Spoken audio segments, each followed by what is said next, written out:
चश्मे से मोबाइल को हटाने का कुछ सोल्यूशन चाहिए वैसे। मैं ऐसे तो बात नहीं कर सकता। Let's see. सो हेलो, नमस्ते, नमस्कार, राम राम का सकाई tube, this is your Deepak Narayankar and welcome to my tube channel RDX blogs. बहुत दिनों से जो प्रॉब्लम चल रही है सब लोग को पता है यार, हर ब्लॉग में क्या बोलूँ। तो let's go with another topic. आज आपको टाइटल देख के समझ गया ही होगा कि हम लोग आज किस बारे में बात करने वाले हैं। वैसे तो आई नो कंटेंट थोड़ा स्विच हो रहा है, पर लॉकडाउन चल रहा है तो ठीक है, और मैं ऑटोमोबाइल फील्ड से बहुत ज़्यादा प्यार करता हूँ, तो फिर उसके लिए भी कुछ ना कुछ करना चाहिए, इसलिए मैं आज का ये ब्लॉग बना रहा हूँ।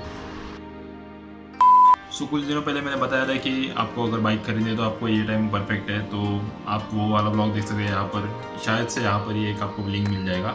आज का ब्लॉग हमारा BS6 के रिलेटेड ही होने वाला है। तो BS6 में एक टेक्नोलॉजी आई है ACG स्टार्टर, जैसे होंडा ने ACG स्टार्टर को लॉन्च किया है। ACG स्टार्टर क्या है बहुत सारे लोगों को पता नहीं, क्योंकि उसके बारे में डेटा बहुत कम है। ACG starter means alternating current generator based starter. जैसे हमारी पुरानी गाड़ियों में एक सब लोगों को पता है कि स्टार्टर होती थी, स्टार्टर मोटर होती थी। जैसे हम लोग स्विच स्टार्ट करते थे तो मोटर फ्लाईव्हील को घुमाती थी और गाड़ी स्टार्ट हो जाती थी। पर ACG स्टार्टर में क्या चीज़ है कि उसमें उसका साउंड ही आना बंद हो गया। तो आपको पता होगा कि होंडा की जितनी भी लोअर सीसी वाली बाइक्स है उसमें आपको स्टार्टर मोटर नहीं मिल रही है, और उसका जो स्टार्टिंग का नॉइस है पूरा कम हो चुका है। मतलब स्टार्टिंग का कुछ नॉइस है ही, डायरेक्टली आपका इग्निशन स्टार्ट हो जाता है और फिर आपका इंजन भी स्टार्ट हो जाता है। तो फिर वो टेक्नोलॉजी है क्या, आखिर में ऐसा कैसे हो जाता है? तो फिर आपको सब लोग को पता होगा कि बाइक में एक मैग्नेट कॉइल होती है, या फिर गैरेज लैंग्वेज में उसको अल्टरनेटर भी बोला जाता है। एक्चुअल में वो अल्टरनेटर होता है, जैसे हमारे कार में अल्टरनेटर होता है वैसे हमारे बाइक में भी अल्टरनेटर होता है। जैसे हमारा इंजन घूमता है तो वो अल्टरनेटिंग करंट जनरेट करते रहता है, और हमारे बाइक की बैटरी है या फिर अदर इक्विपमेंट से उसको वो चार्ज करते रहता है या फिर सप्लाई करते रहता है। सो अल्टरनेटिव का पहला वाला कंसेप्ट था कि जैसे आप गाड़ी स्टार्ट करेगी तो आपका स्टार्टर मोटर फ्लाईव्हील को घुमाएगा, फिर आपकी गाड़ी स्टार्ट हो जाएगी और आपका इंजन रनिंग होने लगेगा। साथ ही साथ में आपका अल्टरनेटर घूमने लगेगा। अल्टरनेटर घूमेगा तो अल्टरनेटिंग करंट जनरेट होगा। अल्टरनेटिंग करंट जनरेट होगा तो फिर वो डायरेक्टली जाएगा रेक्टिफायर के पास। रेक्टिफायर अल्टरनेटिंग करंट को डायरेक्ट करंट में कन्वर्ट करके बैटरी को भेजेगा और अदर इक्विपमेंट्स को भेजेगा। तो ये पुराना वाला कंसेप्ट था। सो फिर इस कंसेप्ट में होंडा ने और एक चीज़ ऐड कर दी है कि अल्टरनेटिंग करंट जनरेटर, उसको अगर हम लोग रिवर्स करंट सप्लाई करेंगे तो फिर उसमें मैग्नेटिक फील्ड जनरेट होगी और फिर वो रिपल्शन का काम करके फ्लाईव्हील को घुमाएगा। अभी पता है आपको, थोड़ा सा क्लियर नहीं हुआ होगा, तो हम लोग एक डायग्राम देखते हैं। यहाँ पर एक डायग्राम आ रही होगी। सो आपको जो डोनट वाला शेप दिख रहा है वो मैग्नेट कॉइल होती है या फिर कॉपर वाइंडिंग्स होती है। कॉपर वाइंडिंग्स में नॉर्मली तो करंट प्रोड्यूस होता है, अल्टरनेटिंग करंट। अगर आप थ्योरेटिकल लैंग्वेज में बोलने जाएंगे तो उसको स्टेटर कॉइल बोलते हैं। स्टेटर कॉइल एक जगह पे स्टेशनरी होती है और उसके ऊपर मैग्नेटिक रोटर घूमते रहेगा।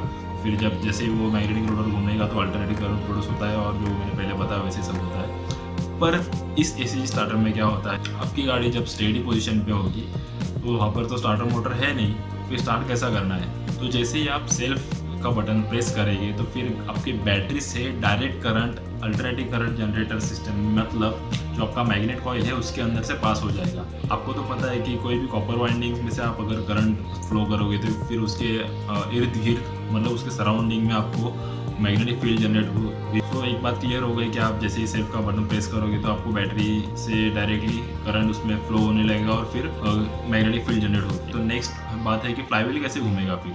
तो फ्लाईव्हील घूमने के लिए जो आपका मैग्नेटिक रोटर है उसको फ्लाईव्हील भी बोला जाता है। मैग्नेटिक रोटर के अंदर परमानेंट मैग्नेट दिए गए होते हैं। परमानेंट मैग्नेट पूरे अटैच किए जाते हैं। तो आपको डायग्राम में दिख रहा होगा यहाँ पर परमानेंट मैग्नेट और जो स्टेटर कॉइल है, इन दोनों के बीच में रिपल्शन फोर्स काम करने लगता है तभी। जैसे आपको पता है कि मैग्नेट के दो सेम पोल एक दूसरे के सामने आ गए तो वहाँ पर रिपल्शन होता है, तो फिर सेम चीज़ यहाँ पर होगी। तो आपका जो कॉपर वाइंडिंग है वो एक टेम्पररी मैग्नेट के जैसा काम करेगा और परमानेंट मैग्नेट अपने जगह पे एज इट इज रहेगी, पर वहाँ पर कंटिन्यूसली रिपल्शन फोर्स काम करेगा और रिपल्शन फोर्स की वजह से फ्लाईव्हील कंटिन्यूसली घूमने लगेगा और आपका इंजन स्टार्ट होने लगेगा।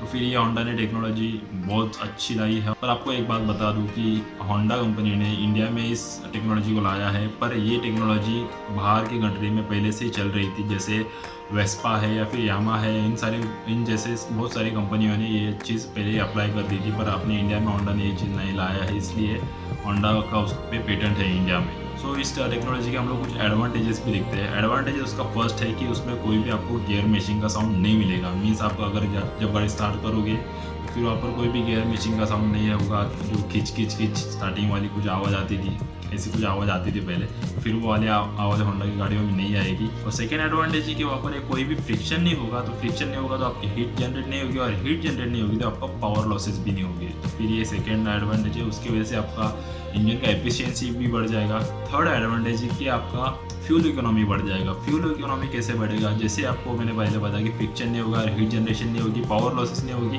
तो ऑब्वियसली फ्यूल इकोनॉमी और इंजन की एफिशिएंसी भी बढ़ जाएगी।